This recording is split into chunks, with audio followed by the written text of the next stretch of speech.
Hello and once again welcome to our YouTube channel जिसका नाम है Bihar board English medium class 10। अगर आप इस चैनल में पहली दफ़ा आए हैं तो आपको उससे गुजारिश है आप इस चैनल को सब्सक्राइब कर लें क्योंकि बहुत ज़्यादा हेल्पफुल चैनल है। अगर आप बिहार बोर्ड एग्ज़ाम देने वाले हैं 2025 में, वो भी इंग्लिश मीडियम से, तो चैनल को सब्सक्राइब कर लिया, टेलीग्राम पे ज्वाइन हो जाए ताकि आपको पीडीएफ के लिए कुछ भी मेहनत करने की ज़रूरत ना पड़े। और उम्मीद करते हैं आप लोगों की पढ़ाई बहुत अच्छी चल रही होगी, तैयारी भी बहुत ज़्यादा ही अच्छी होगी। सो आज जो हम कराने वाले हैं वो है सोशल साइंस का मोस्ट इम्पॉर्टेंट सब्जेक्टिव क्वेश्चन। तो जैसे जैसे मैं क्वेश्चन बताऊंगी उसके साथ साथ मैं एक्सप्लेन भी करूंगी। ऐसा नहीं कि आप लोग रट लो, लेकिन आप लोगों को क्या होगा ना, अगर एक्सप्लेनेशन के साथ अगर आप हिंदी में रटते हो तो कोई भी चीज़ों की वर्ड ना आप लोगों के माइंड में स्पेसिफिक फिट हो जाएगी, देन ज़्यादा ही दिन तक आप लोगों के लिए वो क्वेश्चन फिक्स रहेगा माइंड में। तो सो लेट्स स्टार्ट करते हैं हम लोग वीडियो को। जो सबसे पहला क्वेश्चन है इस वीडियो का वो है व्हाट इज़ ब्लडी संडे, यानी खूनी रविवार से क्या है। ठीक है, इन 1905 में यानी 1905 में when Russia lost to a small Asian country like Japan, there was a revolution there on January 9, 1905. People started protesting toward the place with the slogan "Give us bread." The army started firing bullets on these unarmed people. Many people, including women and children, were killed. That was a Sunday. Since then, the Sunday of the day came to be known as Bloody Sunday. यानी यहाँ क्या लिखा हुआ है, तो यहाँ लिखा हुआ है कि 1905 में जब एक छोटे कंट्री एशिया से, एशियन जो कंट्री है ना, उसके छोटे से लाइक जापान से जो रूस है वो हार गया था वॉर में। ओके, तब उस वक्त जो रिवोल्यूशन हुई थी 9 जनवरी की बात है, वहाँ के लोगों का इकोनॉमिक जो कंडीशन था रशिया का वो ख़राब हो चुका था हारने के बाद। देन क्या हुआ ना कि वहाँ के लोगों का ऐसा हालत था कि उन्होंने एक स्लोगन लिया, ठीक है, रोटी दो यानी give us bread. Okay, that means कि रोटी दो का एक स्लोगन बनाया गया। देन वहाँ के जो ये थे ना किंग थे, उन्होंने ऑर्डर दिया अपनी आर्मी को कि इन सारे जो मतलब लोग हैं जो इनका नाम पता भी नहीं है उन पे गोली उन्होंने स्टार्ट कराना चालू कर दिया, फायरिंग कराने लगे अपने आर्मी से करने के लिए। और उस दिन मतलब बहुत से इंक्लूडिंग लोग, मासूम लोग, बहुत से मासूम बच्चे की जान गई और बहुत सी औरतों के। ठीक है, तो उस दिन क्या था, उस दिन संडे था और बहुत ज़्यादा खून हुआ था। डैट मीन्स इसी वजह से उस दिन का नाम रखा गया था ब्लडी संडे यानी खूनी रविवार। तो आप लोगों के होप ही ये क्वेश्चन बहुत अच्छे से एक्सप्लेन हो गया होगा, बुक के टॉपिक को पढ़ने की भी नीड नहीं होगी। ओके, तो नेक्स्ट क्वेश्चन है कि what were the obstacle to the unification of Germany. Germany के यूनिफिकेशन में क्या क्या रोक टोक आई थी। ठीक है, तो सबसे पहले जो था 300 स्मॉल स्टेट्स के अबाउट, और पॉलिटिकल, सोशल और रीजनल, ये सारी चीज़ें जो पार्टीज थी वो डिस्पार्टिस स्टेट्स में हो रही थी, ये सारी चीज़ें थी। देन नेशनलिज्म की बहुत ज़्यादा कमी थी। ओके, यहाँ lack of nationalism feeling. Okay, Australia intervention और मैटर्निक रिएक्शनल पॉलिसी, ये सारी चीज़ें ये क्या आ रही थी, जर्मनी के रूप में, यूनिफिकेशन के रूप में ऑब्स्टिकल्स आ रही थी। तो थर्ड क्वेश्चन जो है हमारे पास, state to achievement of the Vienna Congress. दो वीना कांग्रेस के अचीवमेंट को आप यहाँ लिखें, जो यहाँ लिखेंगे हम लोग state to achievement of the Vienna congress. इस तरीके से आपको लोगों का लिखने का तरीका होना चाहिए। क्या होना चाहिए, तरीका होना चाहिए। जो फर्स्ट है उसको किसी इस तरीके से रोमन में डिनोट करेंगे, एंड ऑफ नेपोलियन एरा, मतलब नेपोलियन एरा का ख़त्म होना और मेटर्निक एरा का शुरुआत होना, किससे, तो वीना कांग्रेस के टाइम। तो ये उनके लिए एक अचीवमेंट था। देयर थ्रू दिस सिस्टम, ये सिस्टम के थ्रू क्या हुआ था, an attempt was made to reinstate the dynasty defected by Napoleon, मतलब जो नेपोलियन के द्वारा हारा गए थे एरियंस state. The rule of the Bourbon dynasty की जो थी वो फ्रांस में एस्टेब्लिश हुई और स्पेन में Louis 18 ascended and the throne in France, और लुइस 18 की भी मतलब फ्रांस में वहाँ पर एस्टेब्लिश हो गया। ठीक है, द फोर्थ क्वेश्चन है what do you know about Karl Marx के बारे में आप क्या जानते हैं। तो ये भी बहुत ज़्यादा इंपॉर्टेंट है और डेट के साथ भी ये बहुत, इसमें से जो सब्जेक्टिव है ना, अगर आप सब्जेक्टिव कर रहे हो ना तो बहुत ज़्यादा चीज़ें जो है ना ऑब्जेक्टिव की भी क्लियर होती है। मैं कैसे बताती हूँ, किस तरीके से क्लियर होती है, वो चीज़ें तुम लोग याद ध्यान देना। ठीक है, जो जो मैं क्वेश्चन करा रही हूँ उसे प्लीज़ याद करना, ठीक है। जो है Karl Marx was born in 1818 in Jewish family, ठीक है, interior city of Rhine province of Germany. अब देखो तुमने ये याद किया कि कार्ल मार्क्स की जन्म 1818 में हुई थी जेविश फैमिली से, अगर ये भी तुमको याद नहीं है तो लेकिन यहाँ से एक ऑब्जेक्टिव क्लियर होता है कब पैदाइश हुई थी उनकी, तो 1880 में, ठीक है। ऑब्जेक्टिव का 1 मार्क्स 1 मार्क्स मिलता है, ठीक है। The next is Marx was deeply influenced by the ideology of Rousseau, Montesquieu and Hegel। मतलब जो मार्क्स हैं, कार्ल मार्क्स, वो ना किससे इन्फ्लुएंस हुए थे, किसकी आइडियोलॉजी से, तो राउस से और मॉन्टेस्क्यू और इन लोगों से, ठीक है।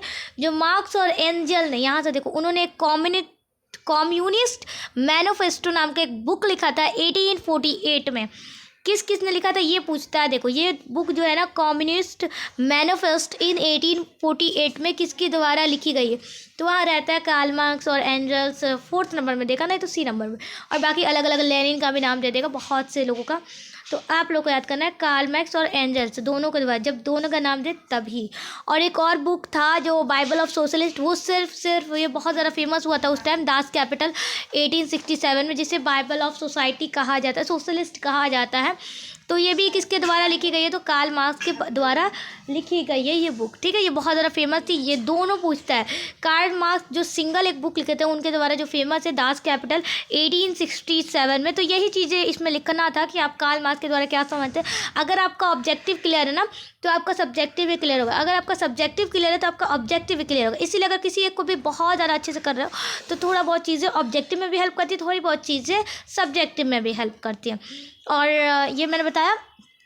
देन उन्होंने एक स्लोगन भी दिया था, workers of the world unity, ठीक है। एक सेकेंड। सो ये सारी चीज़ें कार्ल मार्क्स के द्वारा आप लोगों को बारे में, उनके बारे में पता होनी चाहिए, जो चीज़ें मैंने बताई है यहाँ जो लिखी हुई है, ठीक है। नेक्स्ट जो क्वेश्चन है वो है what is called the proletary class. ये मैंने कल वाले जो क्वेश्चन कहा था उसमें बताइए, तो कोई रिपीट हो जाए, ये वाली बस रिपीट है, तो तुम लोग ध्यान दे देना, रिपीटेड है मतलब इम्पॉर्टेंट है।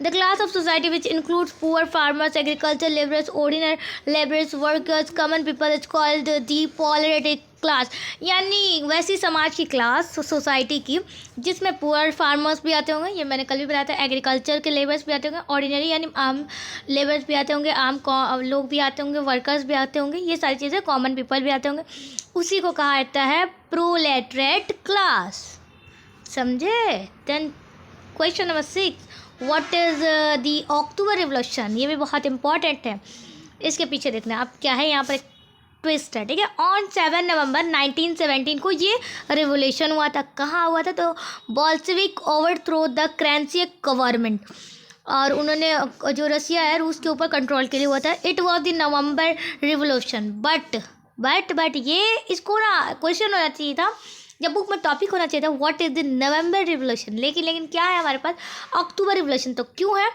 क्योंकि अकॉर्डिंग टू रशियन कैलेंडर के अकॉर्डिंग उस टाइम उनका चल रहा था अक्टूबर, लेकिन हमारे यहाँ चल रहा था नवंबर, लेकिन उनके यहाँ ये सारी चीज़ें हुई थी, that is the called October revolution, ठीक है। अक्टूबर क्रांति को इसी के नाम से जानते हैं, क्योंकि इसकी जो डेट है, अब ऐसा नहीं सोचना है कि डेट अक्टूबर रिवोल्यूशन है, जाहिर सी बात है अक्टूबर में ही हो गई, नहीं, 7 नवंबर 1917 को हुई थी, और बोल्शेविक की जो चीज़ें सी रूस के ऊपर कंट्रोल की, ये सारी चीज़ों के ऊपर हुई थी, ठीक है। देन लेकिन यहाँ पर एक ट्विस्ट आता है कि क्यों कहा जाता है अक्टूबर रिवोल्यूशन, क्योंकि जो रशियन कैलेंडर है उसमें क्या होता है ना, अक्टूबर चल रहा होता है, लेकिन हमारे यहाँ नवंबर चल रहा था, उस हिसाब से क्या होता है नवंबर रिवोल्यूशन होना चाहिए, लेकिन यहाँ रशियन कैलेंडर के मुताबिक अक्टूबर रिवोल्यूशन हुआ, ठीक है।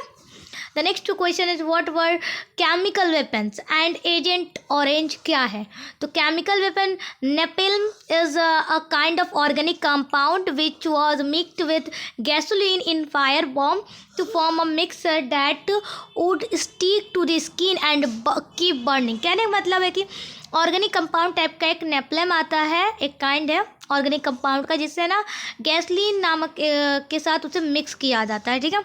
फायर बॉम्ब्स में उसका एक फॉर्म ऑफ मिक्सचर बनाया जाता है, जिसे एक स्टिक में उल्ट स्टिक किया जाता है स्किन में और उसे जलाया जाता है, वो बर्निंग करने लगता है। The chemical weapon orange agent उसी तरीके का एक पॉइजन है जिसे इंस्टेंटली स्कॉर्च जो ट्रीज़ के लीव्स होते हैं ना उनको डाई करने में हेल्प करता है। ठीक है, देन आता है क्वेश्चन नंबर 9। जो 9 नंबर क्वेश्चन है वो कहा जा रहा है हमसे, what was the result of the civil disobedience movement से आपका रिजल्ट उनके में क्या आया था। ठीक है, जो आंसर है वो ये है कि civil disobedience had the following consequence. ये चीज़ें हैं, ये पॉइंट वाइज लिखी हैं, आप इसको लाइन वाइज भी लिख सकते हो। मैंने पॉइंट वाइज लिखा है ताकि जो आप ऐसे भी लिखोगे तो अच्छे नंबर मिलेंगे आप लोगों को। ठीक है, तो द फर्स्ट पॉइंट है this movement politicise different section of the society. ये मूवमेंट सोसाइटी के समाज के अलग अलग सेक्शन को करता है और एंटी ब्रिटिश सेंटिमेंट्स को लोगों के बीच में दर्शाता है, शो करता है। Then second, for the first time जो बिगेस्ट रोल ऑफ वुमेन थी उन्होंने इस मूवमेंट में देखा गया था उन्हें। The third is the policy of economic, जो पॉलिसी थी इकोनॉमिक बाइकट की, जो ब्रिटिश इकोनॉमिक इंटरेस्ट को हार्म कर रही थी कि हमको लोगों को ब्रिटिश के सामानों को यूज़ नहीं करना है, यही ब्रिटिश इकोनॉमिक को बहुत ज़्यादा नुकसान कर रही थी। द फोर्थ है वो है as a result of this movement, ये मूवमेंट का जो रिज़ल्ट आया ना वो है कि जो ब्रिटिश गवर्नमेंट है उन्होंने एक गवर्नमेंट पास किया, the government of India, okay, act. The next is what is industrial revolution. Industrial revolution क्या है? Industrialization was a process. Industrialization एक प्रोसेस है जिसमें जो मेथड ऑफ प्रोडक्शन का चेंज होता है आफ्टर 18th सेंचुरी के बाद जो नया टेक्नोलॉजी आया था और न्यू मशीन्स आई थी प्रोडक्शन में। ठीक है, उनका यूज़ किया गया। Machines start doing work the work of production in place of women labour. कहने का मतलब है इंसानों के मजदूर थे इंसान, उनकी जगह कौन काम कर रहा था? मशीन काम रहे थे। कब? 18th सेंचुरी में। उस टाइम क्या क्या रिप्लेस कर दिया गया। इसी न्यू प्रोसेस को हम लोग कहते हैं, न्यू प्रोसेस ऑफ प्रोडक्शन को कहते हैं industrialization revolution in 1935। The next is what new problems did cities give rise to. जब सिटीज बना तो क्या प्रॉब्लम जन्म हुई? जो आंसर है कि मैंने new problems arise due to urbanization का जब जन्म हुआ तो बहुत ज़्यादा प्रॉब्लम आई। ठीक है, सबसे पहला the increasing population gave rise to new problems in cities. जो पॉपुलेशन थी वो बहुत ज़्यादा बढ़ने लगी और सिटीज़ को ये बहुत ज़्यादा प्रॉब्लम देने लगी। Problem related to housing, transport, health, education and unemployment arouse in the cities. जो प्रॉब्लम थी, परेशानी थी, वो ये थी कि हाउस यानी घर से रिलेटेड, ट्रांसपोर्ट से रिलेटेड, हेल्थ से रिलेटेड, पढ़ाई से, एजुकेशन से रिलेटेड, अनएम्प्लॉयमेंट से रिलेटेड, ये सारी सिटीज़ में प्रॉब्लम जन्म लेने लगी। Okay, the next is urbanization depend class difference. जो अर्बनाइजेशन डिपेंड करता है वो क्लास के, अलग अलग क्लास के ऊपर डिपेंड करता है। This was contrary to social principle. Okay, ये एक सोशल प्रिंसिपल्स पे बहुत ज़्यादा कंट्रोल करता है। Urbanization adversely affected the environment. जो अर्बनाइजेशन है वो बहुत ज़्यादा हमारे एनवायरनमेंट को अफेक्ट करता है। द एनवायरनमेंट बिकम पॉल्यूटेड, मतलब एनवायरनमेंट बहुत ज़्यादा पॉल्यूशन से पॉल्यूट हो जाता है विथ डर्ट और डस्ट, ये सारी चीज़ें होती हैं अर्बनाइजेशन से, जो भी मटेरियल निकलता है। द नेक्स्ट अगर हम बात करते हैं what do you understand by new deal. New deal से आप क्या समझते हैं? ठीक है, in order to control and eliminate the effect of economic depression in 1932 America president Franklin D Roosevelt adopted a new economic policy which was named New Deal. Okay, according to this policy, an attempt was made to correct the economic, political and administrative policy under a comprehensive plan of public welfare. सो जो हम बता रहे थे यहाँ कि new deal क्या है, आप क्या समझते हैं? तो देखिए क्या होता है कि इन ऑर्डर टू कंट्रोल क्या रहता है, इकोनॉमिक डिप्रेशन के बाद में जो इफेक्ट पड़ते हैं उस पर। अब 1932 में क्या होता है, अमेरिकन प्रेसिडेंट जो थे ना फ्रैंकलिन डी रोजवेल्ट, इन्होंने एक न्यू इकोनॉमिक पॉलिसी को लाया। ठीक है, अडॉप्ट किया। इनका नाम याद रखना। और इन्होंने कितने में लाया था? 1932 को। इन्होंने जो नाम रखा उस न्यू इकोनॉमी का, उन्होंने रखा new deal.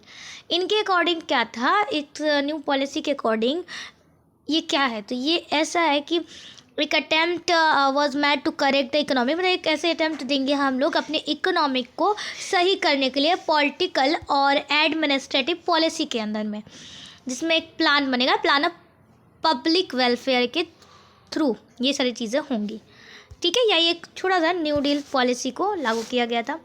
What is called world market? World market क्या है? We will call that a market, world market, where product from many countries of the world are available for the common people to buy, like Mumbai in India. Okay, तो कहा जा रहा है, हम इसे ये भी कह सकते हैं कि मार्केट को एक वर्ल्ड मार्केट जहाँ बहुत ज़्यादा कंट्रीज से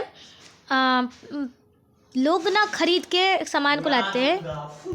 जो बहुत सारे कंट्री होंगे ना वर्ल्ड के, उनको अवेलेबल कराया जाएगा कॉमन लोगों के लिए सामान खरीदने के, जैसे लाइक मुंबई में इन इंडिया, अपने भारत में मुंबई। ओके, ये सारी चीज़ें इसको कहते हैं वर्ल्ड मार्केट। अब बात करेंगे what is multi national company, क्या है, ठीक है। Multi national company, okay, a company which runs business in other countries along with its own country is called a multinational company। यानी कोई कंपनी है जिसे दूसरे देश में भी चलाया जा रहा है, लेकिन उसके खुद के देश में भी उसका ब्रांच है या उसके द्वारा चल रही है, उसको कहते हैं मल्टीनेशनल कंपनी। आफ्टर 1920 के बाद जो ऐसी कंपनीज है वो बहुत ज़्यादा ग्रो यानी बढ़ गई, ठीक है। Example Ford Motors, Tata, Samsung, Dabur etcetera. Okay, the next is what is manuscript, what is it's utility. Manuscript क्या है, इसकी यूटिलिटी के बारे में। Okay, before the printing press से पहले जो बुक बनते थे वो बनते थे writing in beautiful hand letters के द्वारा, ठीक है। भोजपत्र और हैंडमेड पेपर में बनते थे, ठीक है। जो पेपर्स होते थे बहुत ज़्यादा स्टिच होते थे और बाउंड होते थे, मतलब बने हुए। This was a called manuscript, इसी को मैन्युस्क्रिप्ट कहते हैं। यूजिंग दिस, इसके यूज़ से बहुत ज़्यादा मैन्युस्क्रिप्ट बने, जैसे संस्कृत में बने, पाली में बने, प्राकृत में बने, रीजनल लैंग्वेज में बने, अरबिक में बने और पर्शियंस में बने, ठीक है, पर्शियंस में बने। अब बात करते हैं व्हाट इज कैपिटलिज्म। कैपिटलिज्म क्या है, तो capitalism is an economic, capitalism एक इकोनॉमिक है अंडर विच कैपिटलिस्ट, उसके अंदर में जो कैपिटलिस्ट होते हैं हम ऑल द मीन्स ऑफ जो प्रोडक्शन को कंट्रोल करते हैं, सारे चीज़ों को कंट्रोल करते हैं प्रोडक्शन के। They are the ones who set up factories, ये वही होते हैं जिन्होंने फैक्ट्रीज को सेटअप किया होता है और सामान का प्रोड्यूस करते हैं। कैपिटलिस्ट के जो बेनिफिट्स होता है वो इन दिस इकोनॉमी में बहुत ज़्यादा बेनिफिट्स होता है। 70 number, what is the condition of Russian peasant before the revolution. Revolution से पहले जो रशियन पीजेंट की कंडीशन क्या क्या थी, कैसे कंडीशन थे, तो देखो बिफोर द रिवोल्यूशन के पहले जो कंडीशन थी फार्मर्स की, वो बहुत ज़्यादा पिटिएबल थी। उनके फार्म्स बहुत छोटे रहते थे, छोटे थे, फार्मिंग के ट्रेडिशनल वे में वो यूज़ करते थे, उनको कैपिटल के बहुत ज़्यादा शॉर्टेज यानी कमी थी, और टैक्स बहुत ज़्यादा, टैक्स का बर्डन भी रहता था, यही कंडीशन में थी फार्मर्स पर। What was the one sided contract arrangement. Okay, contract arrangement क्या है, one sided. Okay, one sided जो कॉन्ट्रैक्ट है वो एक एक्सप्लोइटेड सिस्टम है जिससे फ्रेंच इंडो चाइना के द्वारा इम्प्लेट किया गया है। जो लेबरर्स होंगे उनके पास कोई राइट नहीं होता, ये गवर्नमेंट के द्वारा अनलिमिटेड राइट दिए जाते हैं, बल्कि government got unlimited rights, okay, हक दिया जाता है। What is the meaning of Indo China. Indo China, ये इंडो चाइना वाला चैप्टर है, तो फॉर सम टाइम, कुछ टाइम वियतनाम, लाओस, ये सारे चाइनीज़ रूलर के अंडर में आते थे। कंबोडिया वाज अंडर इंडियन यानी हिंदुस्तानी इन्फ्लुएंस। इसी कारण इन तीनों के आइलैंड्स को कलेक्ट किया गया, देन इसको बनाया गया Indo China. Okay, when and between whom was the Geneva agreement sign, किन के बीच में और कब ये अग्रीमेंट साइन हुआ था, तो देखो जो जनेवा एग्रीमेंट था ना वो साइन हुआ था कम्युनिस्ट और अमेरिका के बीच में, ठीक है। कब हुआ था, तो मई 1954 में। कब हुआ था, मई 1954 में। ये अग्रीमेंट डिवाइड करता है पूरे वियतनाम को दो पार्ट्स में, एक होता है डोमिनेटेड जो कैपिटलिस्ट का, दूसरा कम्युनिस्ट, ओके, के द्वारा। द नेक्स्ट इज हुआ मूवमेंट क्या है, तो हुआ मूवमेंट एक रिवोल्यूशनर है, ठीक है। इसके जो मूवमेंट होते हैं वो स्टार्ट बुद्धिस्ट के द्वारा किया जाता है। ये मूवमेंट 1939 को 1939 को स्टार्ट होता है, और इसके जो लीडर होते हैं हुइन फूसू, नाम में कुछ नहीं रखा है, बस ले लो बस उतना, हाँ, हुइन फूसू, ठीक है।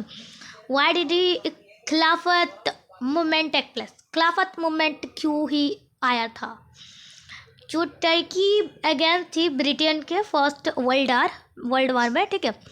तो Turkey was fighting a war in which it suffered a crushing defeat. Britain disintegrated its empire. The Ottoman Empire, Turkey, was reduced to just Turkey.